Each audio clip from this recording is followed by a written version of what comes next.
For 2024, I just want to underscore very preliminary when I talk about 2024 because we have to get through a couple more months of this year to really have a better understanding of some other costs, which I'll talk about a little later. So revenue estimates completed in June are guiding the 2024 budget planning. We also have expense targets for 2024, which is basically a completely flat budget. These steps will allow for decision about staffing levels and other things that we need to decide on before we bring to you a 2024 budget for your consideration. And so just to say that we are at this juncture assuming that we can have no increase in the 2024 budget. And even with that assumption, we will see a growth in the budget because of the next things I'm going to talk about. Next slide. So fixed costs equal fixed challenges. And I just wanted to bring you an overview of a few of the fixed costs. These are the biggest ones. Debt service at $6.6 million. Pension obligations at 9.1, retiree medical benefits at 3.5 million, and our insurance package, which includes property and liability, at 1.2 million. So these four fixed costs amount to about 30% of the general fund budget. And at the current staffing levels, medical insurance for active employees amounts to an additional 7 million in benefit expenses. These don't change, these fixed costs don't change. The only thing that changes in this equation is if we reduce staffing levels, that would obviously have an impact in salary and fringe expenses, which includes medical insurance. Next slide.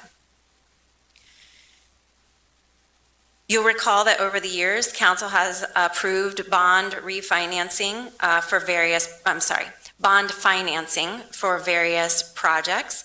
Most recently, they have included 2 new fire stations, Culleton Park renovations, Ewell Plaza, Longs Park, wetlands, and other parks, as well as street and facility improvements.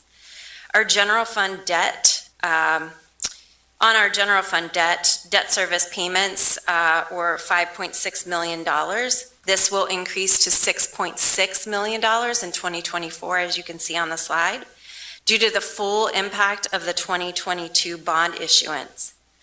In years past, we've taken advantage of refinancing our debt to achieve lower interest rates, and we are no longer in a low interest rate environment, and also we don't have any bonds that would be eligible for refinancing at this time. So we've gotten as much juice out of that as we can squeeze for the next several years, especially given where we are in terms of interest rates.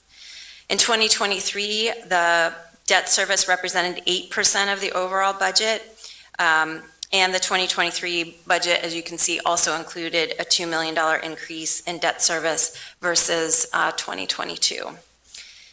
And again, that's those savings in 2021 and 22 we knew were short-lived, but this chart just highlights that. I would also say that it is a rule of thumb that we operate with less than 10% or less of our general fund budget going to debt service, and we're approaching 9% at this time. Next slide. Pension obligations. While there are other fixed costs, as I mentioned, debt service and retiree benefits represent the bulk of our fixed costs. These costs do not go away no matter what we do. These are mandatory pension plan contributions for police, fire, and non-uniformed staff, representing 3 of our bargaining units. You can also see with the black bar what the state pension aid has been, and note that that pension aid has remained relatively flat and has not kept up with our overall costs. Next slide. Medical insurance claims and administration, my favorite topic.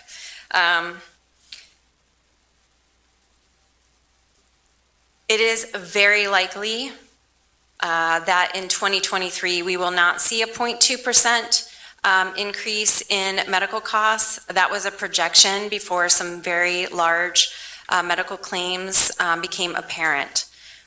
We have staff that are dealing with very significant illnesses, either themselves or their families. And we are anticipating that we will see more in the range of 7 to 8% increase over 2022. And so I just want to bring this to your attention because this is a place where the projections and the contributions that we will need to make to the internal service fund could really shift the outcome of 2023. And so, as I said, this is an August look. We are going to have more information about our medical claims data in the next couple of weeks as they close out the first half of the year and that data becomes available to us. And then the last slide is really just a recap of the fixed versus variable expenses in the 2023 budget. And you can see those fixed costs that I've just reviewed do not go away in any situation. They represent 28% of the budget. And those variable costs of $51 million. Note that many of the services that we provide are extremely labor intensive. They require 24-hour day, 7-day a week staffing levels. And it's very difficult to figure out when you think about where the majority of our staffing in police, in fire, and in DPW, where there can be reductions. And so this will be the challenge that we will have going into 2024 and 2025 is to continue to squeeze out as much efficiency as possible. And we are working on a number of things. I'll just mention one thing that I think was mentioned in the budget process last fall. We have just moved to an enterprise system for our fleet management for all of our vehicles, and that will result in some pretty significant savings.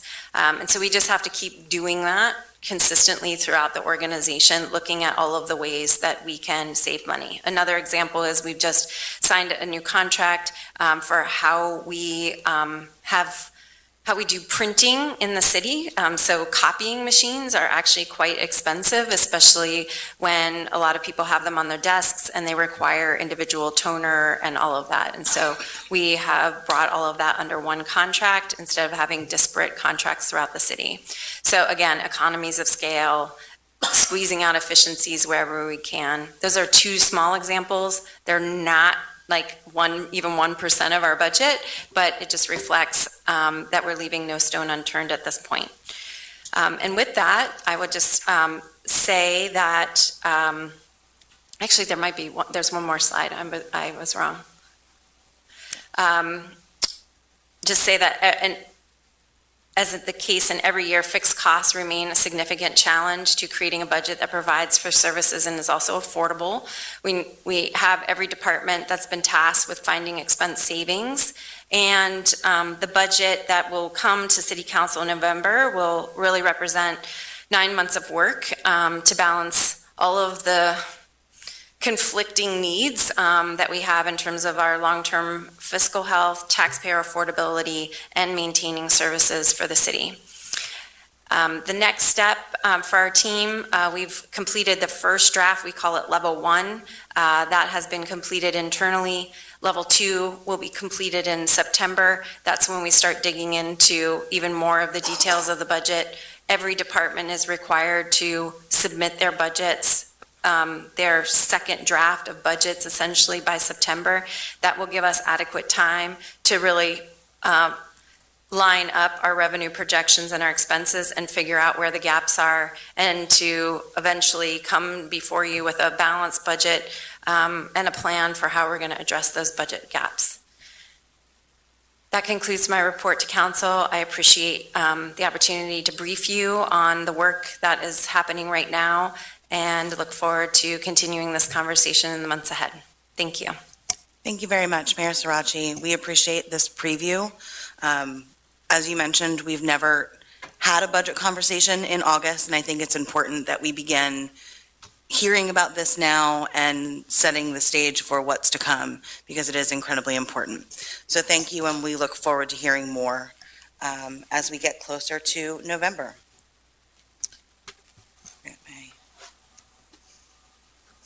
We now move to reports of committees of council. These meetings were held on August 1st, 2023. We begin with the Public Safety Committee. Councilor Diaz. Thank you, Mr. President. We have Resolution 56, 2023, authorizing acceptance of the Biojustice Grant, which will be brought up at the legislative agenda. Thank you. Thank you very much, Councilor Diaz. The next is the Public Works Committee. Councilor Walsh. Thank you, Council President. The Public Works Committee did meet, and there are two items on the agenda, Council Resolution Number 51, 2023, and Administration Resolution 52, 2023. Both will be brought up later in the agenda, and that concludes the report. Thank you. Thank you, Councilor Walsh. Economic Development Committee. Councilor Arroyo. Thank you, Council President. The Economic Development Committee did not meet during the last session. Thank you. Finance Committee. Councilor Ahmed. Thank you, Council President. The Finance Committee did not meet during our last session. Thank you. Community Planning Committee. Councilor Craig. Thank you, Council President. Community Planning did meet in my absence. There were two things on the agenda: the review of a Historical Commission recommendation for Milburn Apartment LLC project at 609 Rockland Street, and also Administration Resolution Number 55, 2023, authorizing an emergency solutions grant application for homelessness services. And that concludes, but both will come up later on in the legislative agenda. Thank you very much, Councilor Craig. Personnel Committee. Councilor Kleekst. Thank you, Madam President. The Personnel Committee met August 1st and reviewed nominations for appointment to the Lancaster Airport Authority, Lancaster County Convention Center Authority, Sign Commission, and Noise Control Board. That concludes my report. Thank you, Councilor Kleekst. Our next item is our legislative agenda, and the first item are our nominations for appointment that you mentioned previously. Councilor Kleekst. Thank you, Madam President. I make a motion to appoint Frank Vargas III to the Lancaster Airport Authority for a term from August 1st, 2023 to December 31st, 2027. And reappoint Sharon Nelson to the Lancaster County Convention Center Authority for a term from September 30th, 2023 to September 30th, 2027. We appoint DJ Ramsey to the Sign Commission for a term from August 31st, 2023 to August 31st, 2026. We appoint Adam Taylor to the Noise Control Board for a term from February 1st, 2023 to February 1st, 2028. Second. We have a motion and a second for the appointments. Any council comments on the appointments? I would ask if any of the appointees are here.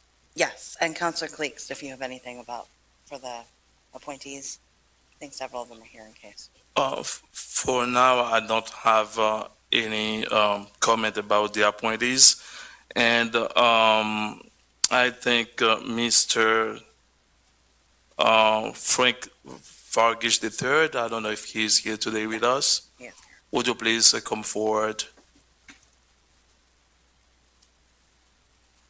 Thank you for being here tonight. Would you please introduce yourself to council and tell us why you want to serve on the board?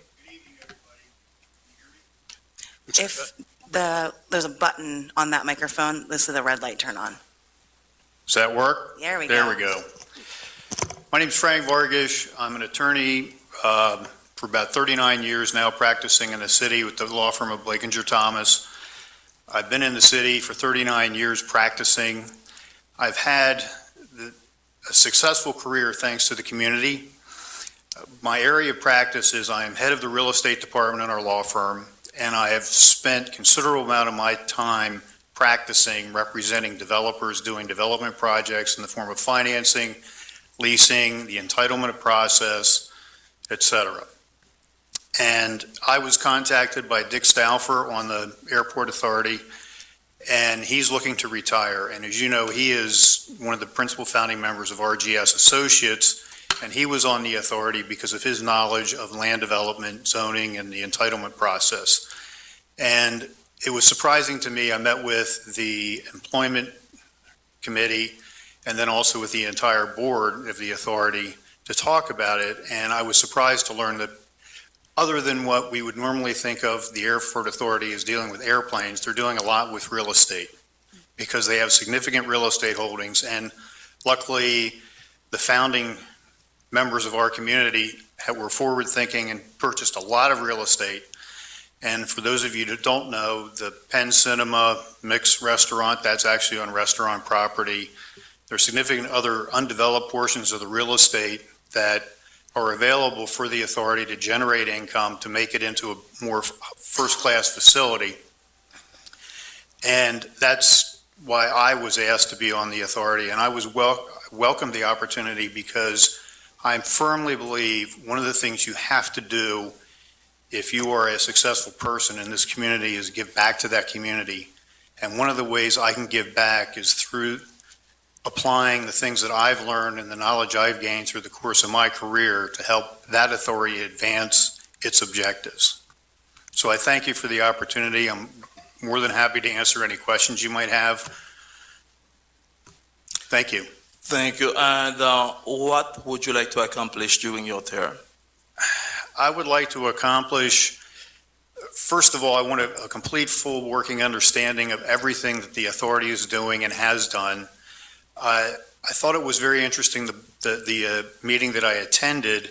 Their solicitor attends pretty much every meeting, and he was very knowledgeable on the history, which I thought was excellent, because he's a resource that I can tap to understand why we are where we are today and what are the projects that we're looking to do going forward. They're also looking at ways to expand the services provided at the airport, which I think is really critical to our community.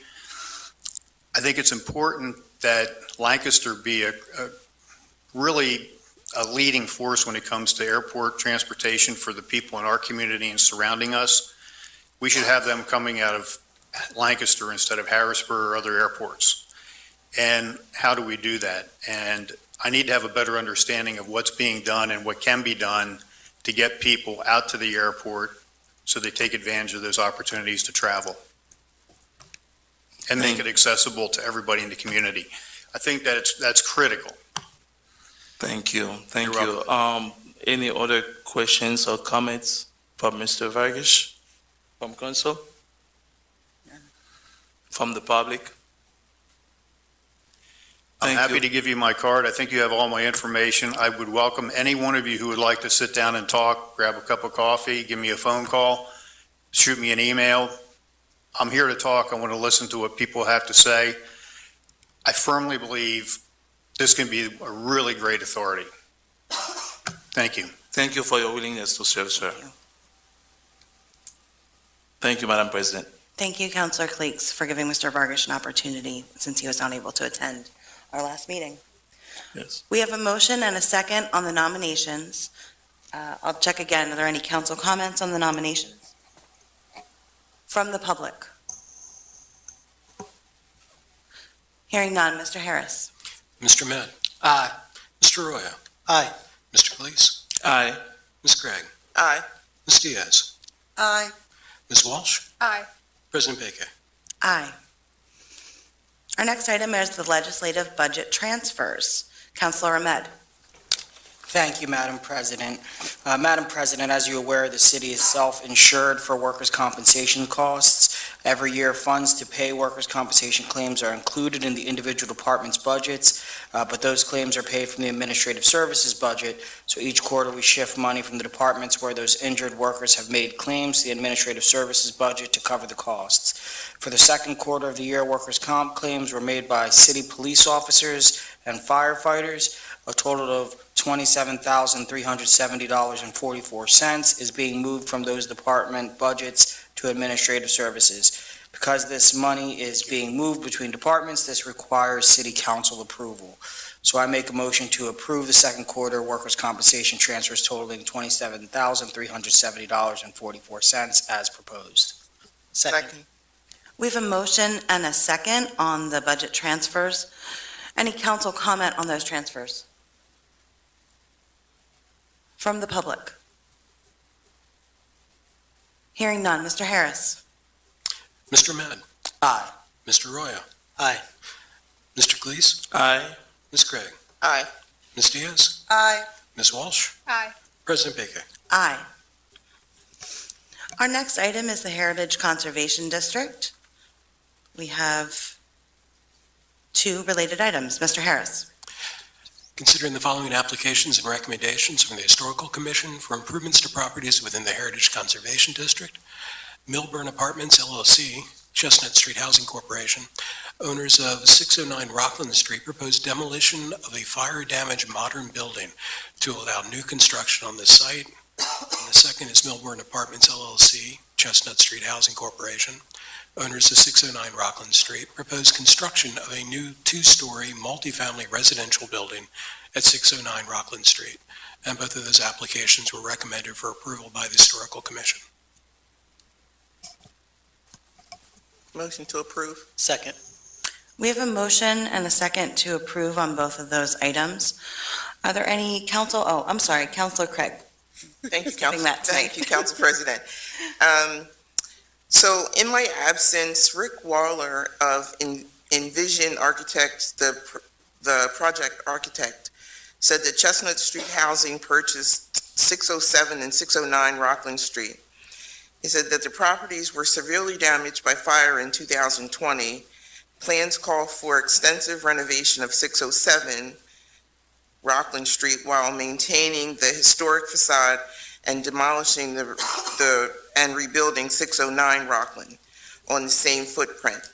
When completed, 609 Rockland Street will have 6 affordable housing units and 607 will have 2 affordable housing units. Chad Martin is here if anybody has any questions pertaining to this project further. Thank you very much, Councilor Craig. I'll just, if I may add, this is a project that received awards of ARPA funding for our affordable housing projects. And these units, as part of the presentation, it was mentioned that preference for the folks who would eventually live in these units would be given to anyone who has experienced homelessness. So that's a major important point that we should make with this project. And these were both recommended for approval by the Historical Commission. Any council comments or questions on the motion? Council President, if I may. Councilor Ahmed? How many total units are going to be included in this project, both the affordable units and also the market rate, if there are any market rate units? Thank you. Yeah, thanks for your question, Mr. Ahmed. I'm Chad Martin from Chestnut Housing. So there are 2 properties here. The one that is for your consideration this evening, 609, will have 6 affordable units. No market rate, all will be affordable with a preference for homelessness. 607, which has no need for any approvals from the Historical Commission because we're maintaining the historic facade, is part of the same project but a separate parcel, and there will be 2 affordable units there. Again, no market rate units. So a total of 8 across the project. Thank you. Thank you, Councilor Ahmed. Any other comments from council? If I may, Councilor Diaz? thank you so much for everything you do. Oh, thank you. We're thrilled to move forward with this project and bring these units to the neighborhood. Thank you. Are there, I'm sorry, Councilor Walsh? Thank you, Council President. Just a few questions, some concerning the construction piece. So for 609, it's 6 units, is that correct? And then within those 6 units, can you talk about the bedroom breakdown size within those 6? Yes, all 6 will be efficiency units. They're somewhat on the large size. They have kind of a separate sleeping area, but they're technically efficiencies. Do you have the square footage offhand? Rick, our architect, is here. I believe they range from about 450 to 550. Does that sound right? So Yeah. they would be single occupancy? Yes. And what about for 607, the bedroom breakdown?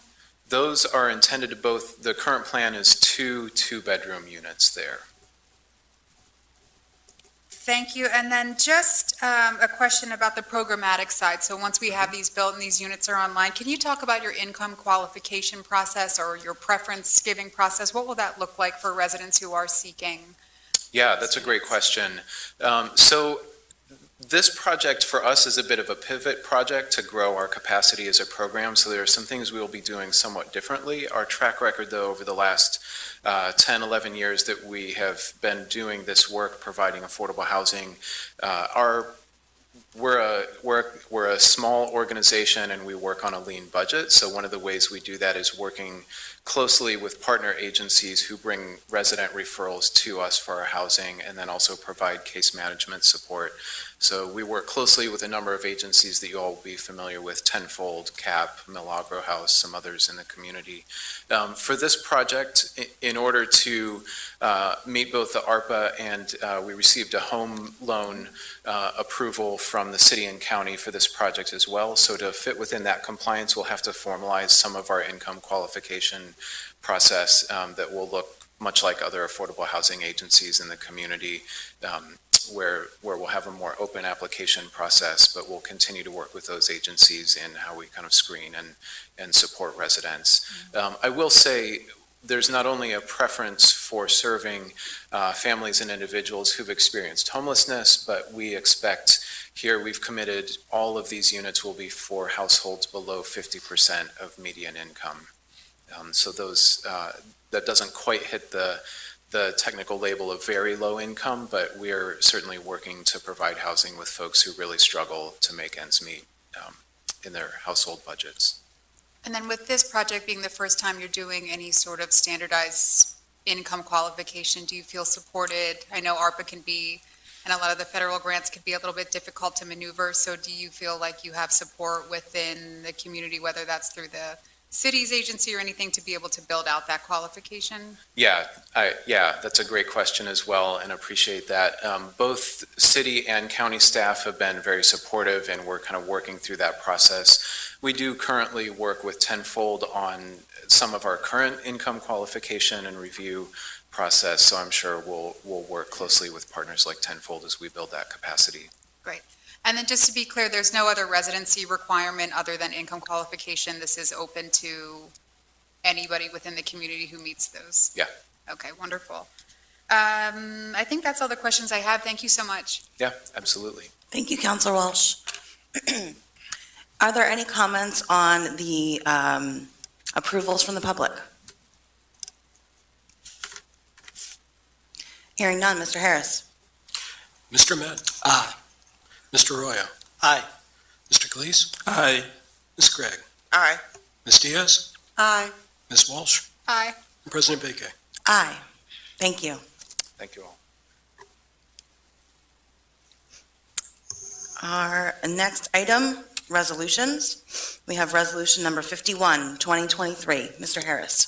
A resolution of the Council of the City of Lancaster requesting a multimodal transportation fund grant not to exceed $1.8 million from the Commonwealth Financing Authority to be used for the Water Street Bike Boulevard. Motion to approve? Second. We have a motion and a second on the resolution. Councilor Walsh. Thank you, Council President. Excuse me.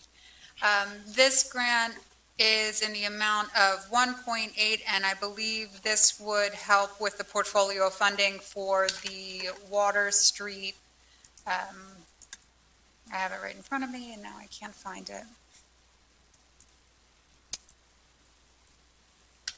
Water Street Bicycle Boulevard, there it is. And as was explained in committee, the mayor had made mention that this particular bicycle boulevard runs the length from Water Street from Fairview Avenue to Harrisburg Avenue and would provide a mix of shared on-street bike facilities and a half-mile portion which will be off-road, and it provides improvements of intersections such as raised speed bumps, bump-out curbs, curb extensions, ADA-compliant ramps, piano key crosswalk markings, and rapid flashing beacons. Like I said, this is a request for a grant for the entire project itself, and as before, I commend the Department of Public Works for going after these grant fundings to help bolster some of the costs. I don't have too much to add. If the mayor or Director Campbell would like to speak more on it, that would be wonderful. Hello, Director Campbell. Hello, how are you? Thank you very much for having me. I think you did a fantastic summary of the project. I just wanted to add that the overall cost of the project is expected to be $6.2 million. We have already dedicated $775,000 from our bond issue, and that means that 12% of the cost of the project is from the city. The other 88% is from a variety of grant funding, 1.8 from the CFA, 3.1 from the Connect 2040 from the Municipal Planning Organization. So this is one of those opportunities where we get a huge bang for our buck. It also allows us to have the public be presented with and exposed to not only better recreation, it builds out our active transportation network, but also exposes people to the green infrastructure and the varieties of other infrastructure that are developed throughout the city. It also addresses several of our high-injury network intersections, as well as further fulfilling the Safe Streets for All projects.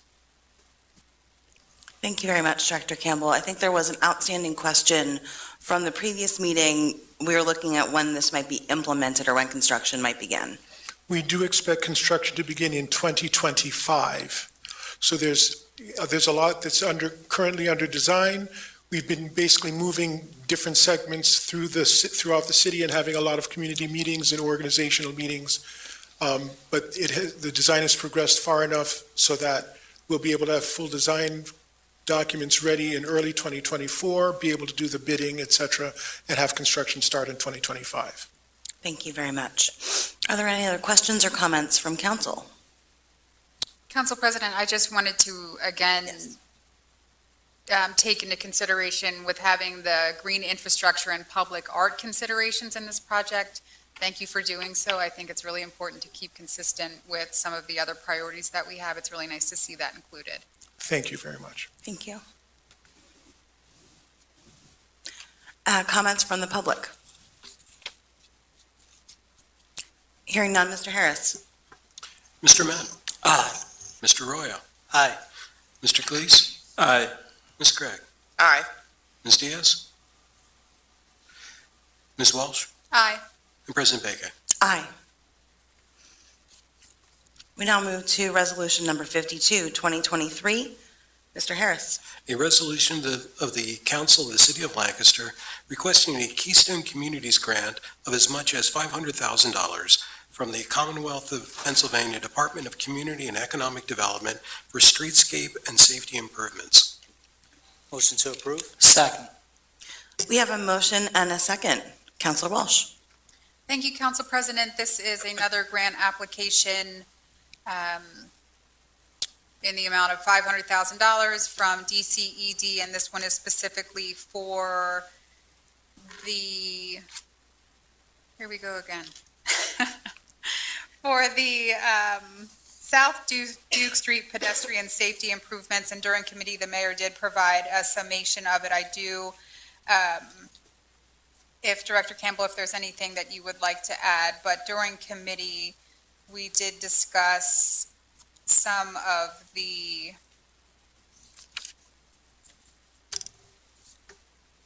thank you. Thank you very much for providing me with these notes that I just had up. The proposed improvements will run from Church Street to Chesapeake Street and will include curb bump outs, providing new crossings for pedestrians, a shared use side path to separate bikes from vehicular traffic, upgrades to existing sidewalks and pedestrian lighting, and a new bus shelter. And I had left a question on the table about where the new bus shelter would be, and Director Campbell said that that would be taking place of the existing bus stop on Dolphin Street. Is there anything else you would like to add to this one? Thank you.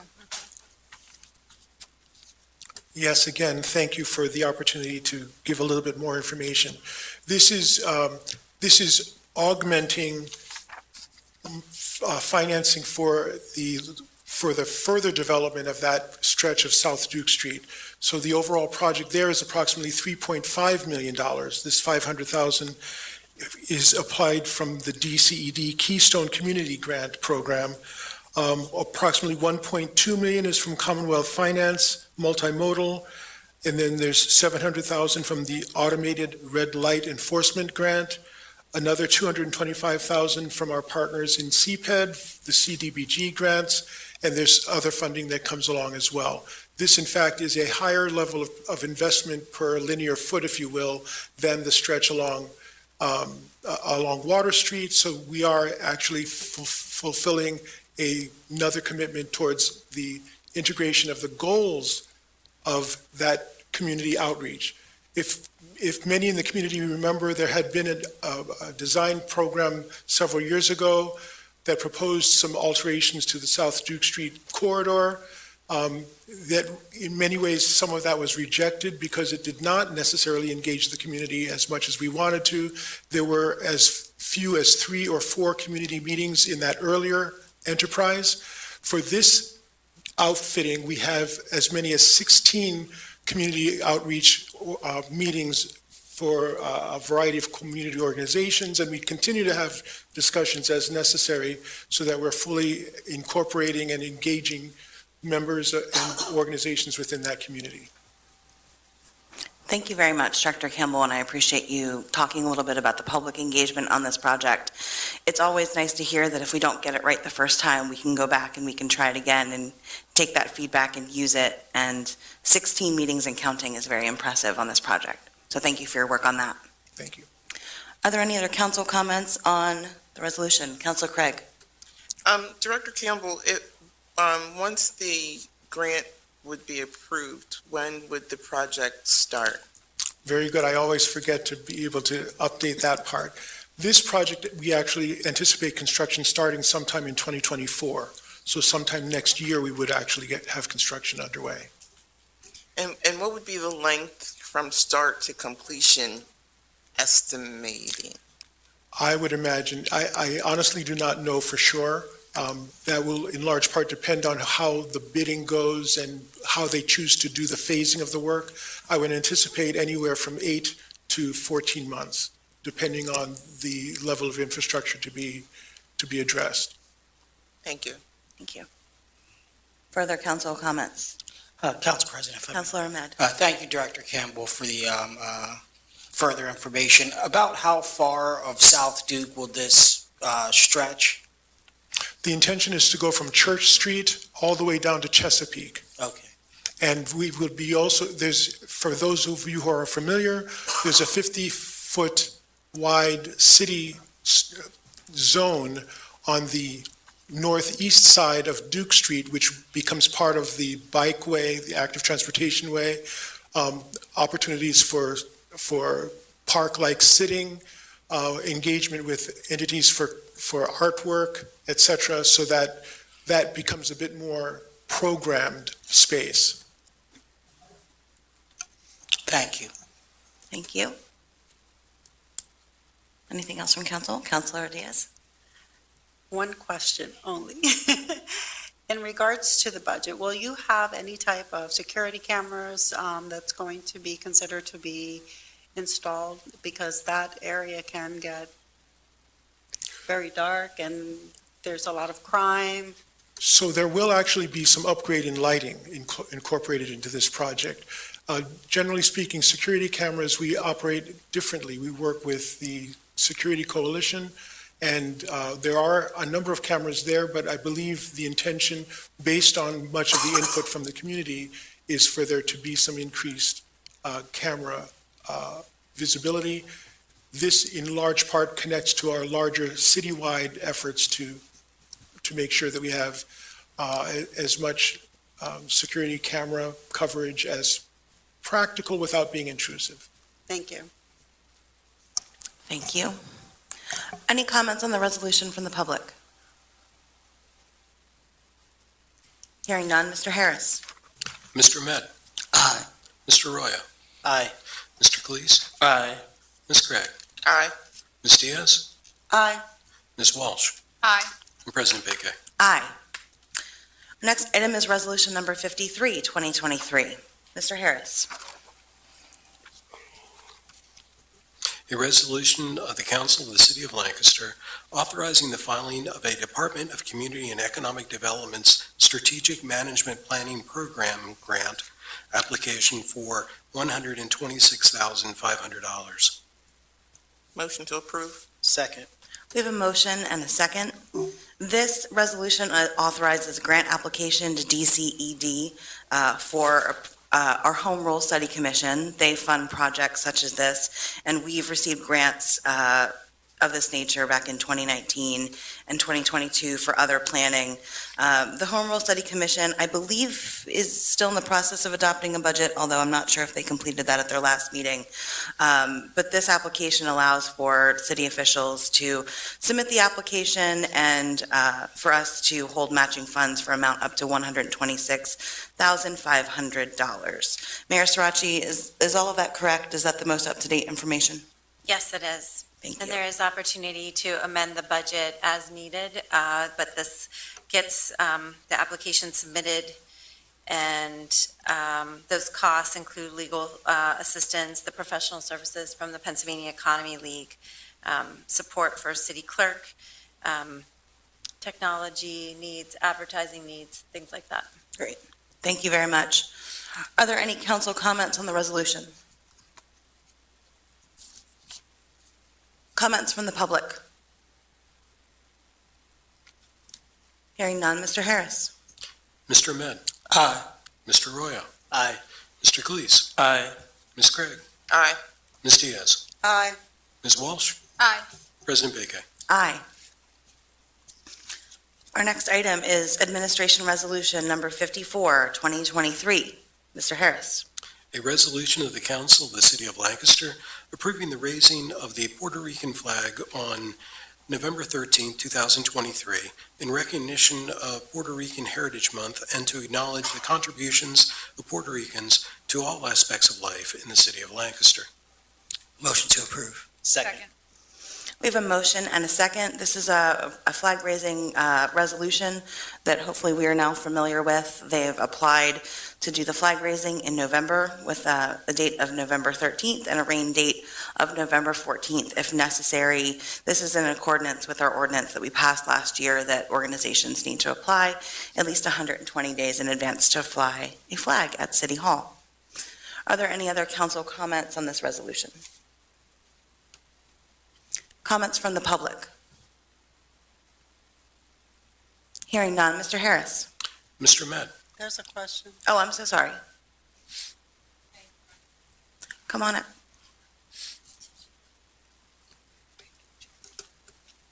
Good evening. Good evening, Council. Just wanted to bring awareness in regards to the Puerto Rican flag, our flag, freedom. Just a little comment, freedom but not yet free. On December 10th, 1898, the signing of the Treaty of Paris led to the United States taking possession of Puerto Rico. After the Spanish-American War, at that time, no flags were allowed to be flown in Puerto Rico other than the United States.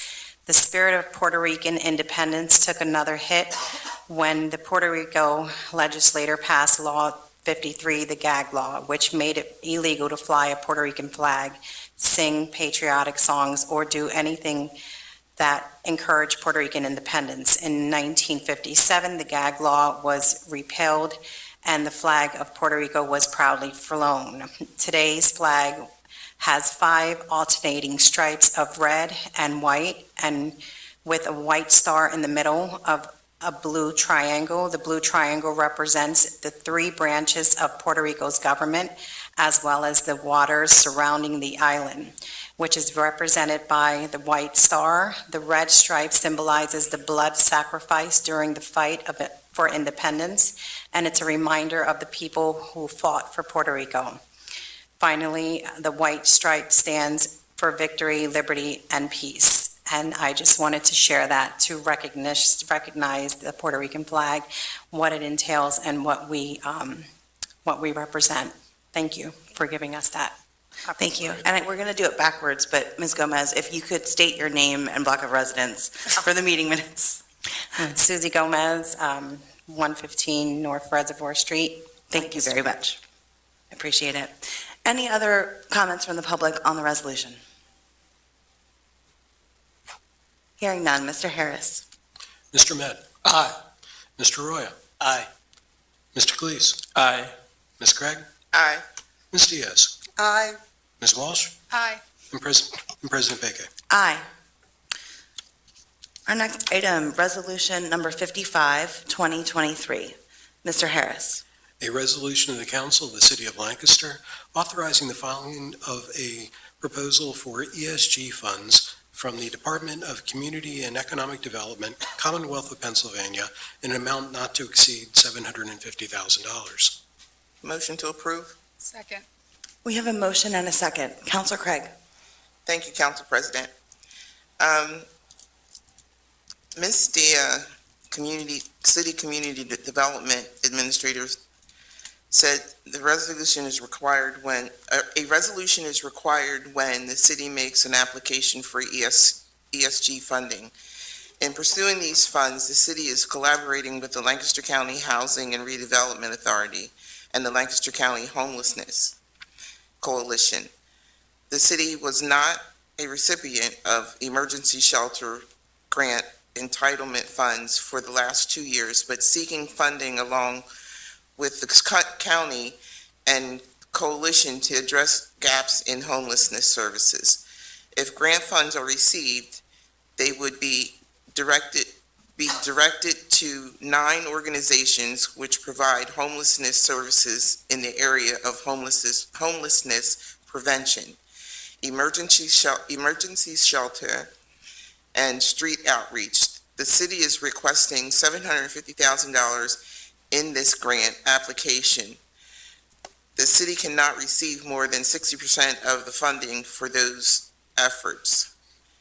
And I don't know if Ms. Dia is here or Rebecca is here. Okay. Yeah. Rebecca, You might want to add to that in case I missed something. good evening. Good evening, Council, Mayor. I think you summed it up very well. Glad to take any questions. Thank you, Counselor Craig. I'll just add something that I took away from Ms. Diaz's presentation last week was that it is a competitive grant. We haven't received these funds over the past 2 years. And in total, the state of Pennsylvania receives $5.8 million to spread around to 67 counties and countless municipalities. So this is a very small drop in the bucket, unfortunately, for something we could use a lot more funds for. Is that correct? That is correct. Great. Are there any other council comments or questions on the resolution? Comments from the public? Hearing none. Mr. Harris? Mr. Med? Aye. Mr. Roya? Aye. Mr. Cleese? Aye. Ms. Craig? Aye. Ms. Diaz? Aye. Ms. Walsh? Aye. President Baker. Aye. Our next item is Administration Resolution Number 56, 2023. Mr. Harris? A resolution of the Council of the City of Lancaster authorizing the submission of an application seeking funding from the U.S. Department of Justice for the FY 2023 Burn Justice Assistance Grant Program. Motion to approve? Second. We have a motion and a second. Counselor Diaz? Yes, the City of Lancaster is authorizing a submission of application for funding from the United States Department of Justice for the fiscal year 2023 of the JAG program. The JAG program provides federal funding for crime prevention and intervention activities based on local needs and condition. Lancaster City and the county are listed as jurisdiction allowing only one unit for local government to apply for the JAG funding. The city and the county agreed to allocate 100% of the JAG funds to the Lancaster City Bureau of Police for specific purposes, including the purchase of cell phone extractions equipment, update on the polygraph system, license plate reading, individual first aid kits. The city and the county will submit a funding application for the U.S. Department for the fiscal year for the JAG grant. The city and the county would also enter a memorandum of understanding regarding the obligation and the use of the grant funds. The City Police Bureau of Lancaster is authorizing a submission fund application for the amount of $52,284 to the Department of the United States Justice. And the purpose of the officials of the city are authorized to enter the memorandum for understanding and take the necessary actions to fulfill this term. That is all. Thank you very much, Councilor Diaz. Are there any council comments on the resolution? From the public? Hearing none, Mr. Harris. Mr. Ahmed. Aye. Mr. Arroyo. Aye. Mr. Cleese. Aye.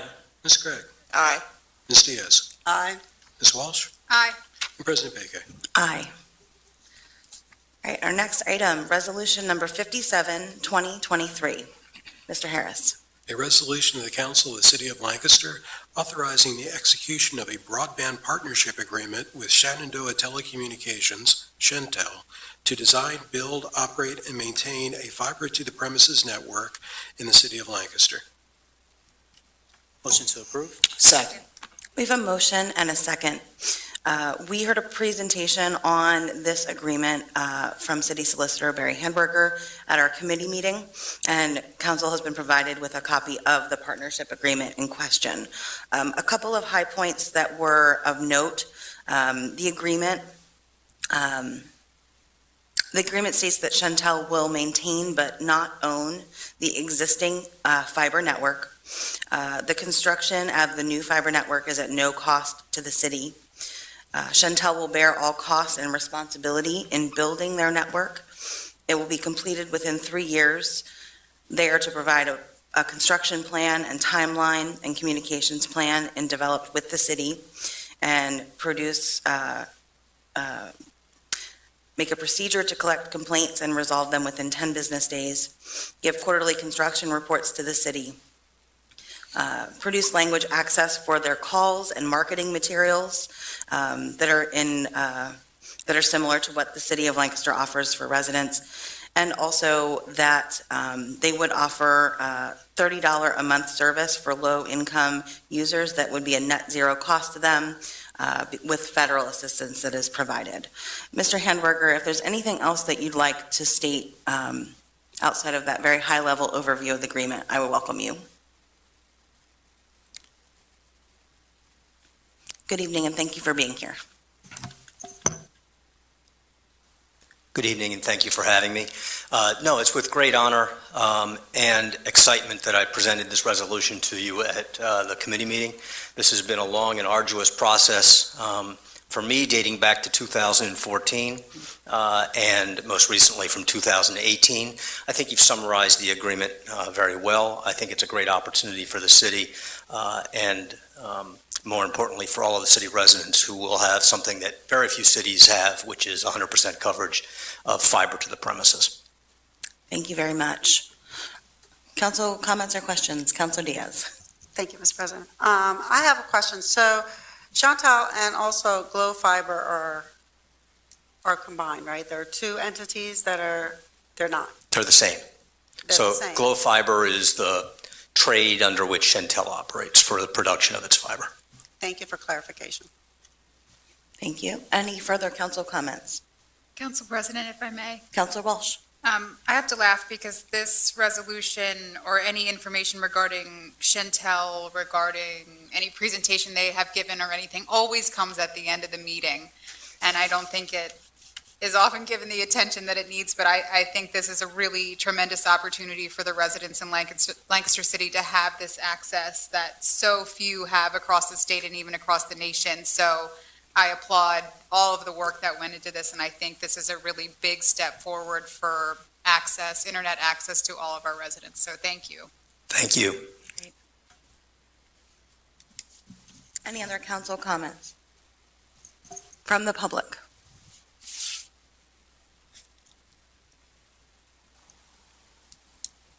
Hearing none. Mr. Harris? Mr. Ahmed? Aye. Mr. Arroyo? Aye. Mr. Cleese? Aye. Ms. Craig? Aye. Ms. Diaz? Aye. Ms. Walsh? Aye. And President Bacon. Aye. All right. That concludes our legislative agenda this evening. We now move to our second public comment period. This is open for comments about any issues that were not previously listed on the agenda. Duration of comments is limited to no longer than 3 minutes per speaker per topic. And as always, please begin with your name and block of residence for the meeting minutes. Do we have any public comments this evening? Going once, going twice. Hearing none. I'll close public comment this evening, and we will move to the report of the mayor. Mayor Sirachi. Thank you. I have 3 items tonight, and for the first, I'd like to invite Jess King forward to introduce Bryant, and we are very excited to welcome him and his wife to the city, and Jess is going to tell us a little more. Good evening, Council, and thanks, Mayor. I am very pleased to introduce Bryant Heng, who is starting with us, just started on Monday, as a 2-year Harvard City Hall Fellow, fully funded through a grant to Harvard through the Bloomberg Philanthropies. This is a long part of the city's connection with the Bloomberg City Leadership Initiative that we've been part of since Mayor Sirachi took office, and I think you went first time in 2018. Some others from our senior executive team have been there. And the most recent gift of this affiliation is that Bryant will be working with us for 2 years, and his focus is going to be on implementation of key aspects of the city's comprehensive plan, especially focused on economic development opportunities to improve quality of life for city residents. So couldn't be more thrilled that he's starting this week, and you will be hearing more about what the specifics are of his work as the comprehensive plan is brought back through the Planning Commission and also back to you in the next several months. And Bryant, if you would like to come to the podium and just introduce yourself and your lovely wife and say a few words about yourself, that would be great. Bryant is a newlywed. I'm just going to spill the beans. Thank you, Mayor. Thank you, City Council. It's an honor to be here and to be assigned as a City Hall Fellow to the City of Lancaster. Again, my name is Bryant Heng. I'm a Dutch national, and my wife is Sephora. And we married 2 months ago, and we're very happy to start our new phase of our lives here in this region and also serving the city. Very excited for this opportunity, but also, to be part of the Lancaster community and family. Thank you so much. Thank you. Thank you, Bryant. Thanks, Jess. And I'll just note that Bryant and Zipporah just graduated from the Kennedy School with degrees in Masters of Public Administration and Public Policy. Thank you.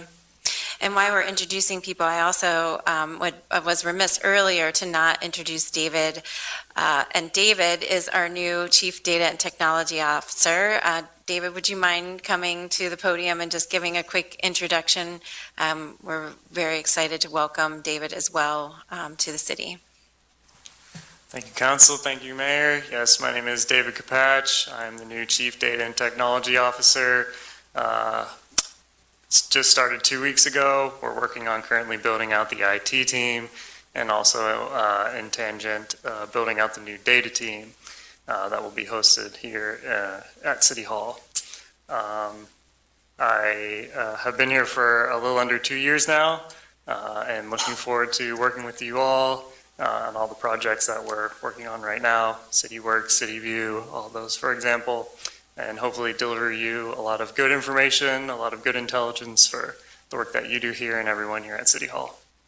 Thank you. I think between David and Bryant, we feel like we've really landing in a good spot as it relates to the kind of information that both of them will be collecting, which will be very important for us as we both implement the comprehensive plan, but also as we address, as we learn more about how to work smarter, not harder, as it relates to using information technology and data to inform our decisions and best practices. So thank you, David.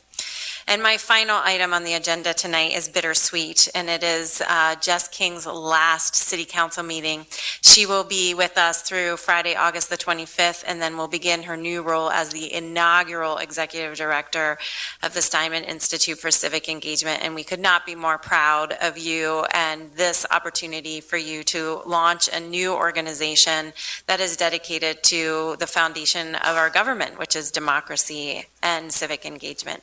And I know that you will not be far away, just across the alley over here, and we're very grateful that you will be so close by, and look forward to seeing your many accomplishments in the future unfold. And I just want to say you have been a tremendous partner to the city. You've advanced many strategic initiatives. You provided so much support to the executive leadership team in the work and advancing the work, and you will truly be missed. And I did not want the evening to go by without publicly acknowledging you, Jess. You've become a very dear friend, and I appreciate you. Thank you.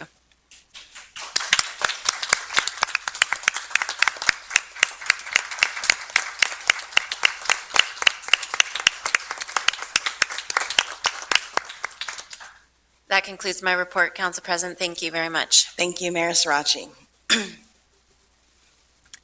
Sorry, we made her cry. The next item, excuse me, is the report of President of Council, of which I have none this evening. So we will move to any council comments this evening. Are there any council comments tonight? Councilor Craig. I'm very pleased that we have IT going on right here, because this is dead. What a fortuitous evening for you to be here this evening, David. Thank you, Councilor Craig. Any further council comments? All right, hearing none and have concluded our business this evening, I'll hear a motion to adjourn. Motion to adjourn. Second. All in favor? Aye. We are adjourned. Thank you. Dead, I mean, I left it over there. dead as a doornail. Perfect timing.